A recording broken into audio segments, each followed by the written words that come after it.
ঢাকার ব্যস্ত বিজয়নগর, হঠাৎই গুলির শব্দে স্তব্ধ হয়ে যায় চারপাশ। টার্গেট ছিলেন শরীফ ওসমান হাদী, তরুণ প্রজন্মের প্রতীক, ইনকিলাব মঞ্চের মুখপাত্র। কিন্তু প্রশ্ন হলো, এই গুলি ছুড়ল কে? আরও বড় প্রশ্ন, এর পেছনে কারা দাঁড়িয়ে আছে? সিসিটিভি ফুটেজ, সামাজিক যোগাযোগ মাধ্যমের ছবি আর সাংবাদিকদের অনুসন্ধান এক ভয়াবহ সত্যের দিকে ইঙ্গিত করছে। একজন সাবেক ছাত্রলীগ নেতা ফয়সাল করিম মাসুদ ওরফে দাউদ খানের নাম বেরিয়ে আসছে বারবার। সে কি আসলে এই হত্যা চেষ্টায় জড়িত? আর এখানেই গল্প থেমে নেই। বাংলাদেশের নিরাপত্তা বাহিনী বলছে এটি কোনো সাধারণ হামলা নয়, এটি ছিল প্রশিক্ষিত কিলার টিমের কাজ, যাদের পেছনে থাকতে পারে ভারতের গোয়েন্দা সংস্থা র। তাহলে কি ওসমান হাদীর উপর গুলি ছিল শুধু একটি ব্যক্তিগত প্রতিহিংসা নয়, বরং বাংলাদেশের নির্বাচনী প্রক্রিয়াকে অস্থিতিশীল করার একটি বৃহত্তর বিদেশি ষড়যন্ত্রের প্রথম ধাপ? সব প্রমাণ একে অপরের সাথে যুক্ত হয়ে তৈরি করছে এক ভয়ঙ্কর চিত্র। ত্রয়োদশ জাতীয় সংসদ নির্বাচনে ঢাকা ৮ আসনের স্বতন্ত্র প্রার্থী ও ইনকিলাব মঞ্চের মুখপাত্র শরীফ ওসমান হাদীর মাথায় রাজধানীর বিজয়নগর এলাকায় গুলি করেছে দুর্বৃত্তরা। 12ই ডিসেম্বরের সেই ভয়াবহ দিনে রাজধানীর রাস্তায় বাইকের পেছন থেকে গুলি ছোড়া হয় ওসমান হাদীর দিকে। প্রথমে মনে হয়েছিল এটি হয়তো অজ্ঞাত কোনো হামলাকারীর কাজ, কিন্তু সংবাদ মাধ্যম দ্য ডিসেন্ট দাবি করছে ইনকিলাব কালচারাল সেন্টার থেকে সংগৃহীত 9 ডিসেম্বরের সিসিটিভি ফুটেজ, পুলিশের সংগৃহীত 12 ডিসেম্বরের হামলার সিসিটিভি ফুটেজ, বিভিন্ন গণমাধ্যমে প্রকাশিত এবং ফেসবুক বা ইনস্টাগ্রামে ফয়সাল করিম মাসুদ নামক অ্যাকাউন্ট এবং আওয়ামীপন্থী বিভিন্ন পেজ ও ব্যক্তির প্রোফাইলে পোস্ট করা 50টিরও বেশি ছবি বিশ্লেষণ করে ওসমান হাদীর উপর বাইকের পেছন থেকে গুলি করা ব্যক্তিটির চেহারার সাথে ফয়সাল করিম মাসুদ ওরফে দাউদ খান নামক এক ব্যক্তির চেহারা মিলে যাচ্ছে। তিনি রাজধানীর আদাবর থানা ছাত্রলীগের নেতা ছিলেন বলে সংবাদ মাধ্যমে পুরনো খবর থেকে জানা গেছে। দুটি ফেস ডিটেকশন অ্যাপে ফয়সাল করিমের একাধিক ছবি তুলনামূলকভাবে যাচাই করেও ইনকিলাব কালচারাল সেন্টারের সিসি ফুটেজে দৃশ্যমান ব্যক্তির মিল পাওয়া গেছে। বিশেষভাবে উল্লেখযোগ্য হচ্ছে গুলিকারীর বাম হাতে থাকা বিশেষ ডিজাইনের ঘড়িটি পরা অবস্থায় ফয়সাল করিম মাসুদের ইনস্টাগ্রাম এবং ফেসবুক প্রোফাইলে একাধিক ছবি পাওয়া গেছে। এখানেই শেষ নয়। আল জাজিরার অনুসন্ধানী সাংবাদিক জুলকারনাইন সায়ের তার ফেসবুক পোস্টে জানিয়েছেন, 9 ডিসেম্বরের বৈঠকে ওসমান হাদীর ঠিক পাশে বসেছিলেন ফয়সাল করিম মাসুদ। ছবিতে তাকে লাল বৃত্তে চিহ্নিত করা হয়েছে, অর্থাৎ হামলার আগে তিনি হাদীর খুব কাছেই ছিলেন। শুধু তাই নয়, শেখ হাসিনার পতনের ঠিক আগ মুহূর্তে ছাত্রলীগের একটি মিছিলে বাইকের অগ্রভাগে দেখা যায় ফয়সালকে। বাইকটি চালাচ্ছিলেন আদাবর ছাত্রলীগের নেতা রুবেল। গতকালের হামলায় ব্যবহৃত বাইকটির সাথে সেই দিনের বাইকের মিল পাওয়া যাচ্ছে। সেদিনের মতো আজও বাইকের পেছনে ছিলেন ফয়সাল করিম মাসুদ। এই ধারাবাহিক মিলগুলো কি কেবল কাকতালীয়, নাকি এর পেছনে রয়েছে একটি সুপরিকল্পিত ষড়যন্ত্র? দ্য ডিসেন্ট বলছে প্রমাণগুলো একে অপরের সাথে যুক্ত হয়ে একটি স্পষ্ট চিত্র তৈরি করছে। আলোচিত ফয়সাল করিম মাসুদ ছিলেন সাবেক ছাত্রলীগ সহসভাপতি, ঢাকা মহানগর উত্তর এবং আদাবর ছাত্রলীগের সাবেক সভাপতি। সাংবাদিকদের মতে তিনি জাহাঙ্গীর কবির নানক এবং আসাদুজ্জামান খান কামালের বিশ্বস্ত অনুসারী। 2018 সালের নির্বাচনে ঢাকা 12 আসনের ছাত্রলীগ কমিটিতে তার নাম ছিল সম্পাদক হিসেবে। 2024 সালের নভেম্বর মাসে ডাকাতি মামলায় র্যাবের হাতে গ্রেপ্তার হলেও পরে তিনি ছাড়া পান।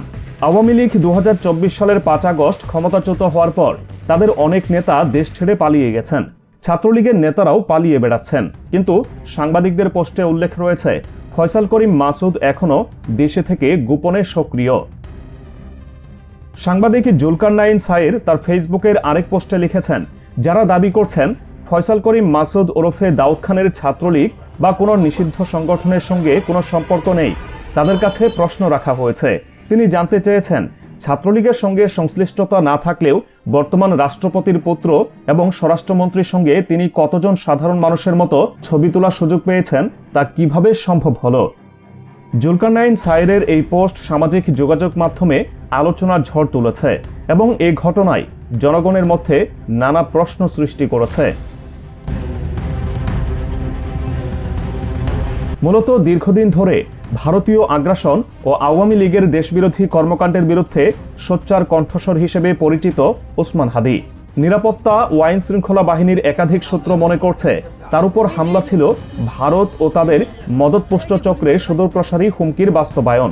তদন্তকারীদের সন্দেহ, এই হত্যা চেষ্টার নেপথ্যে ভারতীয় গোয়েন্দা সংস্থা র রিসার্চ অ্যান্ড অ্যানালাইসিস উইংয়ের সরাসরি সংশ্লিষ্টতা থাকতে পারে। তদন্ত সংশ্লিষ্ট সূত্র বলছে, হাদির উপর হামলা কোনো বিচ্ছিন্ন ঘটনা নয়, বরং সুপরিকল্পিত রাজনৈতিক প্রতিহিংসা ও বিদেশি ষড়যন্ত্রের অংশ। আওয়ামী লীগ সরকারের পতনের পর অন্তর্বর্তী সরকার ভারতের প্রভাব কমাতে ও স্বার্থবিরোধী চুক্তি পুনর্বিবেচনা শুরু করে। এতে দিল্লি ক্ষুব্ধ হয়। হাদি তরুণ প্রজন্মের কাছে ভারতীয় আগ্রাসন ও আওয়ামী লীগের কর্মকাণ্ডের বিরুদ্ধে অন্যতম প্রতীক হয়ে ওঠেন। ধানমন্ডির ৩২ নম্বর বাড়ি ভাঙা কিংবা শেখ হাসিনার বিচার দাবির মতো সংবেদনশীল ইস্যুতেও তিনি সরব ছিলেন। এ কারণে তিনি ভারত ও তাদের দেশীয় সহযোগীদের প্রধান টার্গেটে পরিণত হন। সিসিটিভি ফুটেজ ও গুলির শেল বিশ্লেষণে দেখা যায়, হামলাটি কোনো সাধারণ গুন্ডা বাহিনীর কাজ নয়। এটি ছিল অত্যন্ত প্রশিক্ষিত ও পেশাদার কিলার টিমের অপারেশন। টার্গেট নির্বাচন, হামলা চালানো এবং মুহূর্তে অদৃশ্য হয়ে যাওয়ার দক্ষতায় তারা অভ্যস্ত।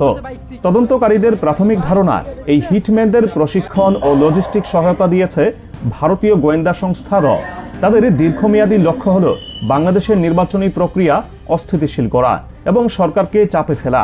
হাদির মতো প্রতিবাদী কণ্ঠস্বরকে সরিয়ে দেওয়াই ছিল সেই পরিকল্পনার প্রথম ধাপ। গোয়েন্দা তথ্য অনুযায়ী নির্বাচন বানচালের জন্য বৃহত্তর ষড়যন্ত্র চলছে। গত কয়েক মাসে ভারতীয় সীমান্ত দিয়ে প্রায় ৮০ জন প্রশিক্ষিত আততায়ী বাংলাদেশে প্রবেশ করেছে বলে আলোচনা রয়েছে। এদের মধ্যে সুব্রত বাইনের মতো শীর্ষ সন্ত্রাসীর নামও উঠে এসেছে। এই অনুপ্রবেশকারীরা দেশের আন্ডারওয়ার্ল্ড ও চরমপন্থী গ্রুপগুলোর সঙ্গে হাত মিলিয়েছে। তদন্তে জানা গেছে, কারাবন্দী সুব্রত বাইন, জামিনে থাকা পিচ্চি হেলাল এবং গণমুক্তি ফৌজের প্রধান মুকুল টেলিফোন কনফারেন্সে হত্যাকাণ্ড ও সহিংসতার পরিকল্পনা চূড়ান্ত করেন। সুব্রত বাইন কারাগার থেকে নেপালে পলাতক বিডিআর মামলার আসামি লেদার লিটন সহ অন্যান্য অপরাধীর সঙ্গে যোগাযোগ রাখেন। এই চক্রের মূল উদ্দেশ্য হল নির্বাচন ব্যাহত করে দেশে অস্থিতিশীলতা তৈরি করা। হাদির উপর হামলা সেই বৃহত্তর ষড়যন্ত্রের কৌশলগত প্রথম ধাপ বলে উচ্চ পর্যায়ের সূত্রগুলো ইঙ্গিত দিয়েছে। এবার আসি সেই মানুষটির কথায়, যাকে লক্ষ্য করে এই হামলা চালানো হয়েছিল। ওসমান হাদি ছিলেন তরুণ প্রজন্মের একজন উদীয়মান রাজনৈতিক কর্মী। তিনি বিভিন্ন সামাজিক ও সাংস্কৃতিক কর্মকাণ্ডে সক্রিয় ছিলেন এবং রাজধানীতে তরুণদের মধ্যে জনপ্রিয় হয়ে উঠেছিলেন। তার জনসংযোগ কার্যক্রমে নিয়মিত অংশগ্রহণ ছিল, বিশেষ করে মতিঝিল ও আশেপাশের এলাকায়। হামলার দিনও তিনি জনসংযোগে ব্যস্ত ছিলেন। তার জনপ্রিয়তা অনেকের চোখে কাটা হয়ে দাঁড়িয়েছিল, আর সেই কারণেই হয়তো তাকে লক্ষ্য করে এই হামলা। ঝালকাঠির নলছিটি থেকে উঠে আসা ওসমান হাদি কোনো রাজনৈতিক দলে সরাসরি সম্পৃক্ত ছিলেন না। মাদ্রাসার শিক্ষক পরিবারের সন্তান হাদি নেছারাবাদ কামিল মাদ্রাসায় পড়াশোনা শেষে ঢাকা বিশ্ববিদ্যালয়ে রাষ্ট্রবিজ্ঞানে ভর্তি হন। স্নাতকোত্তর শেষে তিনি একটি বেসরকারি বিশ্ববিদ্যালয়ে শিক্ষকতা শুরু করেন। জুলাই অভ্যুত্থানের পর হাদি আলোচনায় আসেন ইনকিলাব মঞ্চ গঠন করে। প্রথমে মুখপাত্র, পরে আহ্বায়ক হিসেবে দায়িত্ব পালন করেন তিনি। প্ল্যাটফর্মটির লক্ষ্য ছিল আধিপত্যবাদের বিরুদ্ধে দাঁড়িয়ে স্বাধীনতা ও সার্বভৌমত্ব রক্ষা এবং ইনসাফ ভিত্তিক রাষ্ট্র গঠন। এখান থেকেই ভারত বিরোধী বক্তব্য দিয়ে তিনি একটি সমর্থক গোষ্ঠী তৈরি করেন। শাহবাগে নিয়মিত সমাবেশ আয়োজন, শহীদ ও আহতদের স্বীকৃতি দাবি এবং জুলাই ঘোষণাপত্র বাস্তবায়নের আহ্বান জানিয়ে তিনি জনসমর্থন আদায় করেন। বিভিন্ন টেলিভিশন টক শোতেও নিয়মিত অংশ নেন। ২০২৪ সালের ডিসেম্বরে ভারতে বাংলাদেশের সহকারী হাইকমিশনে হামলার প্রতিবাদে ঢাকায় ভারতীয় হাইকমিশনে স্মারকলিপি দেন হাদির নেতৃত্বে ইনকিলাব মঞ্চ। আওয়ামী লীগ সরকারের পতনের পর তিনি রাষ্ট্রপতির পদত্যাগ দাবি করেন এবং আওয়ামী লীগের কার্যক্রম নিষিদ্ধ করার আহ্বান জানান। জাতীয় সরকার গঠনের পক্ষে বক্তব্যও দেন। ধানমন্ডির ৩২ নম্বর বাড়ি ভাঙার ঘটনায় তিনি সক্রিয়ভাবে অংশ নেন। গোপালগঞ্জে এনসিপি নেতাদের উপর হামলার পর কঠোর ভাষায় প্রতিক্রিয়া জানান। ঢাকা ৮ আসনে স্বতন্ত্র প্রার্থী হিসেবে নির্বাচনে অংশ নেওয়ার ঘোষণাটি দেন হাদি। ভোররাতে মসজিদে গিয়ে ভোট চাওয়ার ছবি ভিডিও তিনি নিজেই সামাজিক যোগাযোগ মাধ্যমে প্রকাশ করেন। বাতাসা, মুড়ি বিতরণ করে প্রচার চালান। নির্বাচনী বোর্ড বসিয়ে ভোটারদের প্রত্যাশা জানার সুযোগ দেন এবং অনুদান সংগ্রহের তথ্যও প্রকাশ করেন। রিকশা চালক মোহাম্মদ সুজন ও ডাকসুর ভিপি আবু সাদিক কায়েমের প্রার্থিতা ঘোষণাকে তিনি স্বাগত জানান। সম্প্রতি বরিশালে এবি পার্টির সাধারণ সম্পাদক আসাদুজ্জামান ফোয়াদের পক্ষে প্রচারে অংশ নেওয়ার ঘোষণা দেন। গত নভেম্বরে হাদি দাবি করেন, দেশি বিদেশি অন্তত ৩০টি নম্বর থেকে তাকে হত্যার হুমকি দেওয়া হয়েছে। তার পরিবারকে আক্রমণের ভয় দেখানো হয়েছে। প্রচারের সময় মতিঝিলে তার উপর ময়লা পানি ছোড়ার ঘটনা ঘটে। তিনি প্রতিপক্ষকে উদ্দেশ্য করে বলেন, আরও মারেন, অসুবিধা নেই। সম্প্রতি ওসমান হাদিকে গুলি করার ঘটনায় বিভিন্ন দল ও সংগঠন নিন্দা ও উদ্বেগ প্রকাশ করেছে। সমালোচকরা বলছেন, মতের অমিল থাকতে পারে, কিন্তু গুলি চালানো কোনোভাবেই গ্রহণযোগ্য নয়।